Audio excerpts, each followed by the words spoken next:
Bonjour à tous et bienvenue pour cette vidéo news consacrée à Star Wars l'épisode 9. Alors évidemment l'épisode 9 n'est pas encore sorti et évidemment comme c'est Star Wars et que ça vend du papier, ça vend de tout, et ben on a le droit à toutes les rumeurs possibles et imaginables, on a le droit à tout, dont certaines rumeurs par exemple qui nous disent que l'épisode 8 serait une espèce de rêve, c'est-à-dire quand Rey donne le sabre à Luke, Luke aurait une vision et en fait il aurait vu l'épisode 8. Ça c'est une bonne manière de se débarrasser de l'épisode 8, mais s'ils font ça, moi je crache sur la saga et je rentre à la maison, je veux plus jamais en entendre parler.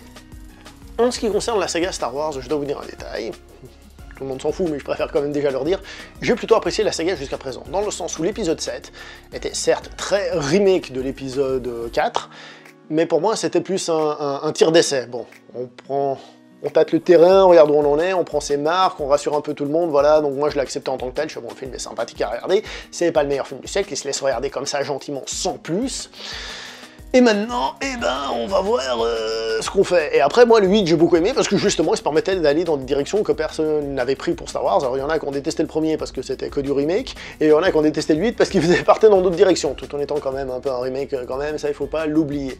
Et une des choses que j'ai aimé, c'est qu'il a pris la peine de remaker tout pour dire, bon, maintenant, pour le prochain, t'as plus rien à reprendre. Hein, maintenant, t'es obligé de faire dans l'original. Bref, tout ça pour signaler ça, mais surtout que tout ce que je viens de dire là, en fait, ne prendra sens qu'à la sortie de cet épisode. Il n'y a qu'avec la sortie de cet épisode que je vais savoir définitivement si, oui, j'apprécie cette saga, ou non, je l'apprécie pas du tout. Est-ce que finalement, c'est une saga qui a amené à quelque chose de bien, ou finalement, bon, bah, on laisse tomber, et puis voilà, c'était tout raté. Et je le dis très honnêtement, J.J. Abrams, en tant que réalisateur, c'est un type qui fait bien ressortir le suspense, qui pose bien des questions, ça, il le fait très bien, commencer les trucs, par contre, finaliser ses histoires, un petit peu plus de peine, et ça tombe bien, c'est lui qu'on a choisi pour finaliser tout ça. Mais bon, ça c'est de la vie personnelle, et ce sont juste des prédictions. La news, vous en avez sans doute entendu parler, c'est que la princesse Leia sera présente dans cet épisode 9. Et elle sera présente, non pas en image de synthèse qu'on nous dit, mais en utilisant des scènes coupées des épisodes précédents, donc du 7 surtout et du 8. Et c'est une bonne chose ça, parce que ça veut dire qu'on n'aura pas des images de synthèse, peut-être pas totalement réussies, hein. Mais par contre ça me fait très peur, parce que on va prendre la princesse Leia avec des scènes coupées, déjà des scènes coupées par principe, le but d'une scène coupée c'est qu'elle soit coupée, pour différentes raisons, pour une question de rythme, parce que ça développe une histoire pas intéressante, etc., etc. Mais là on va les mettre. Et le pire c'est qu'il faut les mettre dans une nouvelle continuité, enfin dans une nouvelle histoire quoi, pas à ressasser le passé, à moins qu'elle soit présente et que ce soit des flashbacks, quoi, truc de ouf. Hein. Mais en théorie, ils devront la mettre là pour que ça donne quelque chose. Donc ça va être un bricolage. Et un bricolage comme ça, qu'on doit intégrer au scénario pour que c'est une logique, tout en concluant cette histoire, on raconte... Personnellement, pour moi, c'est une mauvaise nouvelle. Non pas que sa présence soit une mauvaise nouvelle, mais gérer ça comme ça, c'est une mauvaise nouvelle. Maintenant, tout à fait, entre nous, je les vois mal juste reprendre la scène, couper la scène d'une manière à qu'on voit pas tel personnage ou je sais pas quoi, et faire en sorte que ça donne quelque chose.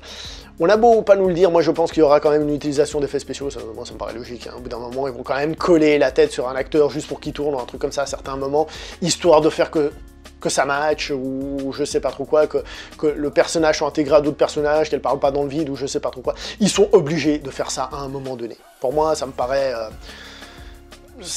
obligatoire, quoi. C'est pas possible autrement. Voilà. Autre petite news, parce qu'il y en a d'autres qui accompagnent tout ça, donc Mark Hamill a confirmé qu'il était dans le film, hein, pour éviter qu'on lui casse les bonbons trop longtemps. Il a confirmé qu'il serait dans le film, alors évidemment on l'imagine être un fantôme de la force, et puis voilà. Donc là aussi il n'y aura pas trop d'originalité, mais lui au moins il a dit oui je serai dans le film, arrêtez de me casser des bonbons. Une autre chose intéressante, c'est qu'on nous dit que George Lucas serait assez lié à la création du film, au scénario et tout ça. Je dis assez lié, parce que de base, quand ils ont créé la saga, le but c'était bon, George Lucas, merci beaucoup, hein, maintenant on te laisse de côté, on fait notre truc à nous, hein, tu vois, nous on va se faire plein de fric, t'en fais pas, on sait y faire dans le marketing. D'ailleurs, ça, y a pas à dire, ça faire dans le marketing, mais merci de pas être là. Et je pense, parce que sa gueule et tout ça, ils se sont dit, tiens, on va faire en sorte, on va communiquer que George Lucas est avec nous, histoire de calmer les foules, vous voyez, et de dire que c'est cool. Je tiens à préciser que la dernière fois qu'ils ont dit que George Lucas s'était intéressé un peu à la saga et a un petit peu participé, c'était sur Solo, qui est sans doute l'épisode le plus critiqué de tous. y compris par moi-même. Donc, pour moi, c'est du marketing. Je dis pas qu'il a peut-être pas donné une ou deux idées, mais pour moi, c'est du marketing plus qu'autre chose. Je vois pas en quoi il pourrait intervenir, surtout que c'est plus ses personnages, c'est plus l'idée qu'il avait à la base, etc., etc. Ce qui veut pas dire qu'il a pas d'idées, ça reste son monde, mais qu'on est déjà parti dans tellement d'autres trucs, et de toute manière, les scénaristes et tout ça, si vraiment ils veulent se baser sur des choses pour calmer les fans, ils ont tout l'univers étendu pour justement s'inspirer de choses qui n'ont plus aux fans. Donc à ce niveau-là, moi ça me paraît juste être de la discussion et du blablatage pour calmer un petit peu tout le monde. De toute manière, c'est Star Wars qu'on a dit, il y aura plein de théories à la mort moelleux, comme celle de l'épisode 8 et autres, qui vont sortir dans tous les sens, il y aura plein de théories de fans, de trucs et de machins, il y en a qui seront drôles à suivre, etc. Mais ce reste des théories, et d'ailleurs c'est une théorie juste, bah c'est tant pis, parce que le but c'est que le film nous surprenne. Donc on verra ce que vaudra ce film. Moi j'ai très peur, ça vous le savez déjà, puisque je l'ai déjà expliqué que, voilà, avec J.J. Abrams à la conclusion, j'ai très peur.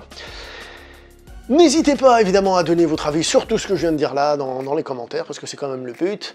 Je vais m'arrêter là aujourd'hui pour les vidéos news, et on se voit prochainement pour une prochaine vidéo. Jusque là s'il vous plaît, portez-vous bien. Ciao tout le monde!